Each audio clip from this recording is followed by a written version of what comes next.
Vous êtes gérant ou gérante d'un centre beauté bien-être et vous vous demandez si votre centre est exploité à son plein potentiel? Avec mon équipe, nous avons conçu un test en ligne qui vous permet d'évaluer les performances de votre centre et de vos méthodes de gestion. Que ce soit sur la rentabilité, votre marketing, vos résultats, les stocks, la fidélisation client, la tarification de vos soins, le management, les ventes ou encore votre rémunération, ce test vous permet de connaître les points forts et les points faibles de votre business. Vous recevrez par mail les résultats ainsi que des conseils pour développer votre centre et aller plus loin selon où vous en êtes. Si vous êtes intéressé, retrouvez le lien du test sur notre site internet ou nos réseaux sociaux Expertise Spa Bien-être. Maintenant, passons à l'épisode que vous voulez écouter. Vous écoutez l'épisode 94 du podcast Business en spa esthétique. 3 clés pour amener votre business à un autre niveau.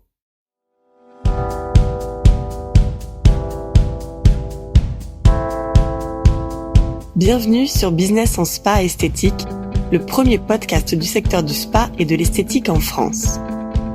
Je suis Tiffaine Modeste, la créatrice et directrice d'Expertise Spa Bien-être, et avec mon équipe, nous accompagnons les professionnels du spa et de l'esthétique qui veulent réussir. À chaque épisode de ce podcast, je vous propose de découvrir les meilleures astuces que j'ai mises en place au cours de ma carrière et qui m'ont permis d'atteindre le 1 million d'euros de chiffre d'affaires, les outils que je partage avec nos clientes et leurs histoires de réussite, et les témoignages des grands acteurs de notre secteur.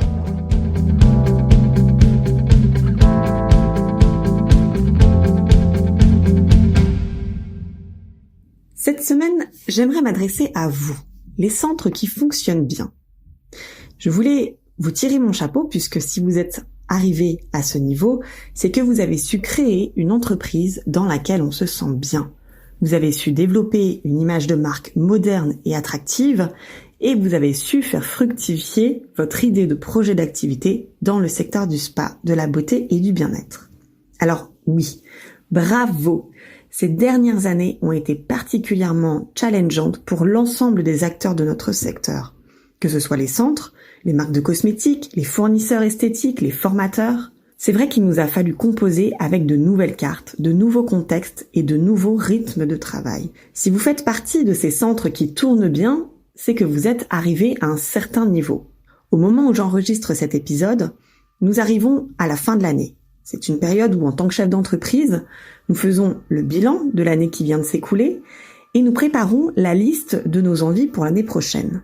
Nous planifions nos stratégies, nous organisons le calendrier. Bref, nous créons le succès futur avec une grande partie de nos apprentissages de l'année et de ce que nos expériences nous ont apporté. Alors pour vous qui êtes arrivés à un certain niveau d'exploitation de votre activité, je vous pose la question. Que faites-vous l'année prochaine? Quelle est la prochaine étape pour votre entreprise? À quoi aspirez-vous vraiment si vous vous projetez à 3 ans ou à 5 ans?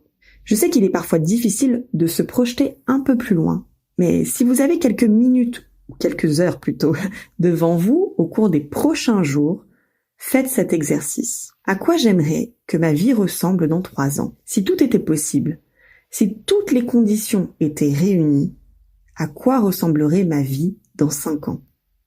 Comment j'aimerais me sentir? Ces questions sont absolument fondamentales. Maintenant, ce que j'observe, c'est que lorsque l'on gère un centre depuis quelques années, on peut se retrouver dans différentes situations. La première situation, c'est ce que j'appelle le statu quo ou bien l'immobilisme. Ça va bien en somme. Vous êtes bien là où vous êtes, vous gérez les difficultés du quotidien avec aisance, même s'il se peut que certains jours soient plus pénibles que d'autres, mais dans l'ensemble, ça va.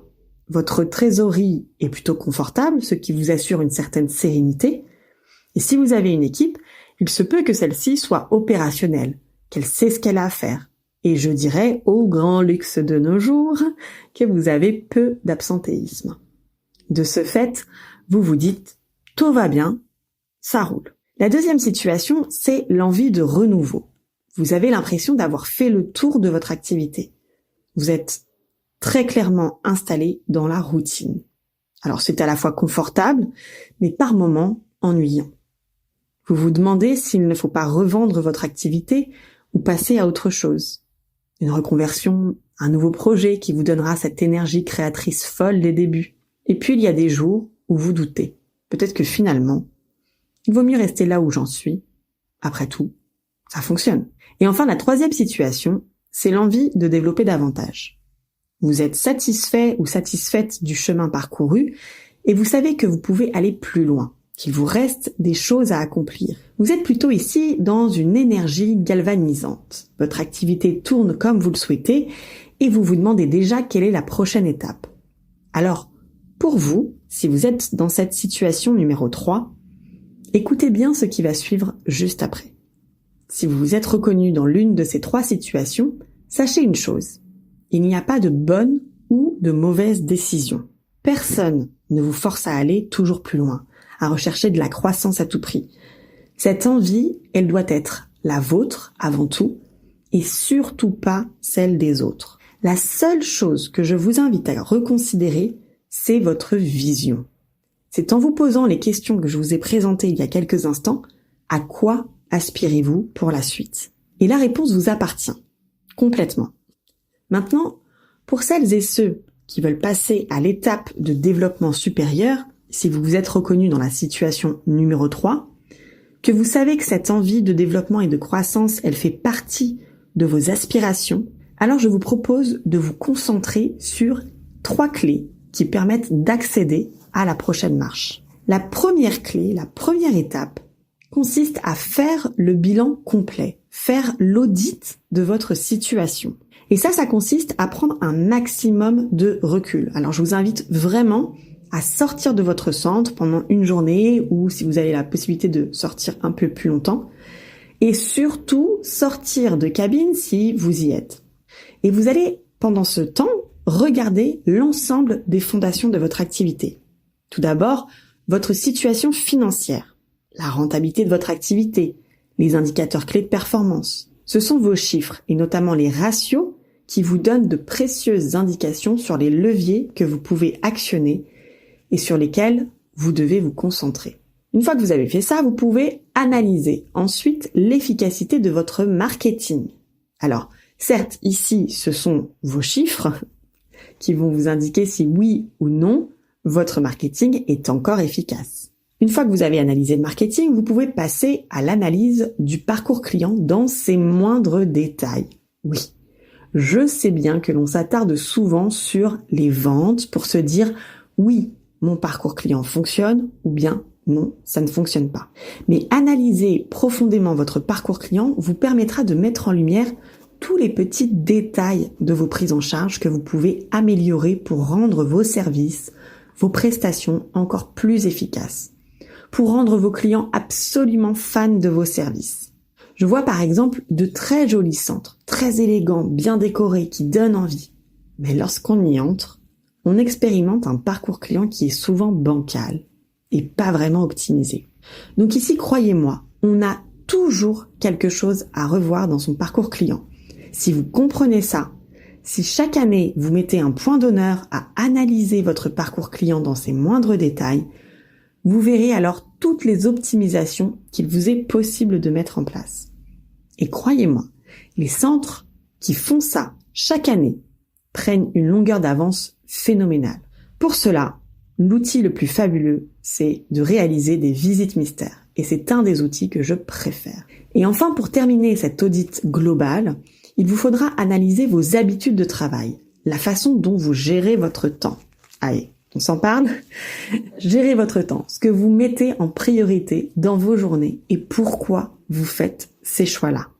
Analysez ce que vous déléguez, et même si vous travaillez seul, et ce que vous gardez dans vos missions. Ici, dans les habitudes de travail, j'aimerais ajouter aussi la façon dont vous réfléchissez, ce qui vous freine, ce qui vous aide, même si clairement, à cette étape, elle ne peut se faire seule. Il vous faut un coach pour vous aider sur cette partie de gestion de votre temps. Ces 4 piliers, c'est tout ce que nous regardons tout au long du programme d'accompagnement de SBE. Et sans cette étape d'audit, eh bien, toutes les actions de développement auxquelles vous pensez peuvent s'avérer déceptives pour vous. Parce que vous n'aurez pas fait ce travail d'analyse, de tous ces piliers sur lesquels reposent vos activités, vos forces, vos faiblesses, vos menaces et vos opportunités. La deuxième clé consiste à créer la structure qui vous permettra de grandir. Alors ça veut dire quoi créer la structure ? Ça veut dire créer un système sur lequel votre travail et votre entreprise reposent. Quand on parle de structure, on parle du fait d'avoir, premièrement, mis en place des procédures. Procédures, ce sont des documents dans lesquels vous devez décrire toutes les règles du jeu de votre entreprise. Ça peut aller de vos protocoles de soins à la façon dont vous installez vos cabines, la façon dont vous pliez le linge, la façon dont on ouvre votre centre, dont on clôture la caisse, la gestion des vestiaires de votre équipe, la façon dont on gère les stocks, etc., etc. Bref, tout, absolument tout ce qui explique la façon dont vous travaillez. Alors oui, c'est un travail conséquent que vous menez, mais c'est un fil rouge que vous prenez tout au long de l'existence de votre entreprise. Mais la structure, cela concerne aussi l'équipe, celle que vous avez créée ou bien celle qu'il vous faudra créer pour développer efficacement votre activité et surtout atteindre vos objectifs de chiffre d'affaires. Quand on parle de structure d'équipe, on parle d'organigramme et de management. On regarde qui fait quoi. On évalue si c'est toujours pertinent, s'il nous manque des personnes, des fonctions, si c'est performant. Et parfois, il faut reprendre du management, redéfinir des postes avec le détail des missions, redéfinir des objectifs clairs pour les uns et les autres, et surtout, mener des entretiens, apporter de la communication. C'est une de mes parties préférées dans le cadre du programme de SBE car on voit très vite la différence. Et c'est tellement source d'épanouissement pour les managers et gérants que nous accompagnons. Et enfin, le troisième point, la structure, c'est aussi l'organisation de vos propres habitudes de travail. Aider les gérants à reprendre la structure de leur activité, c'est vraiment une de mes étapes préférées dans le cadre du programme parce que c'est là où on construit tous les outils qu'il manque. C'est là où on met en place des habitudes qui sont propices à chaque situation. Et d'ailleurs, j'insiste sur ce point. L'intérêt majeur du programme individuel, c'est que vous êtes accompagné et que l'on regarde votre situation personnelle et votre vision, ce à quoi vous aspirez. La structure est absolument capitale lorsque vous voulez grandir ou même passer à un autre projet. Si votre structure est bancale, tout va se casser la figure. Je vous donne un exemple. Celui d'une gérante qui avait pour projet de partir vivre à l'étranger et de déléguer la gestion de son centre à son équipe. C'était plutôt bien parti, d'ailleurs. Elle avait renforcé l'activité de son business avant de partir. Elle atteignait de beaux objectifs de chiffre d'affaires. Elle avait formé son équipe. Elle avait nommé une manager. Sauf qu'une fois installée dans sa nouvelle vie, elle n'a pas du tout réadapté ses habitudes de travail. Elle a complètement délégué sans mettre en place un nouveau système avec du suivi de son équipe, du suivi de ses clients, sans entretenir pour elle-même son leadership ni piloter son centre à distance.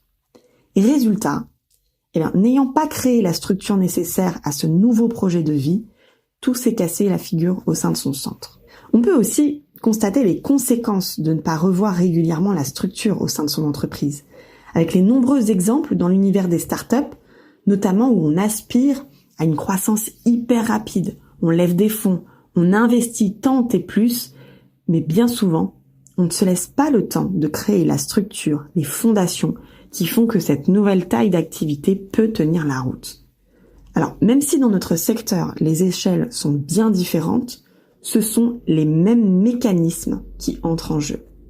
Lorsque l'on veut développer sa croissance, son chiffre d'affaires, faire grandir son activité et exploiter son centre à son plein potentiel, il est absolument indispensable de créer la bonne structure.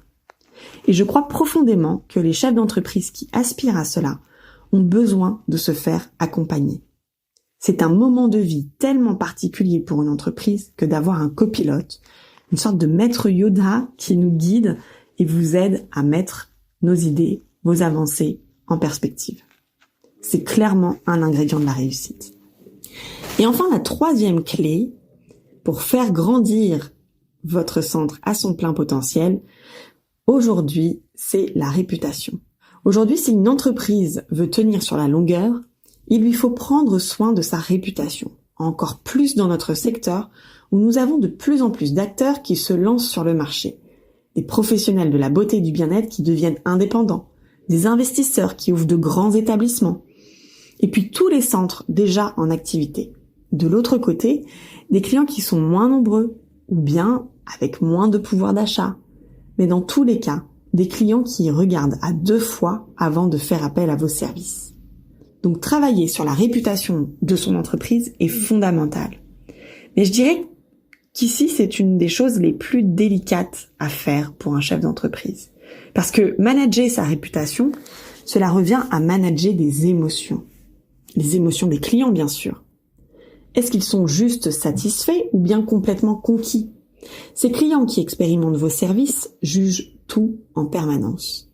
Mais ce qu'ils regardent avant tout, ce sont les valeurs promues par le centre et si celles-ci sont pleinement incarnées par vous, par votre équipe. Donc si vous avez une équipe, la réputation, c'est aussi travailler en management sur cet objectif.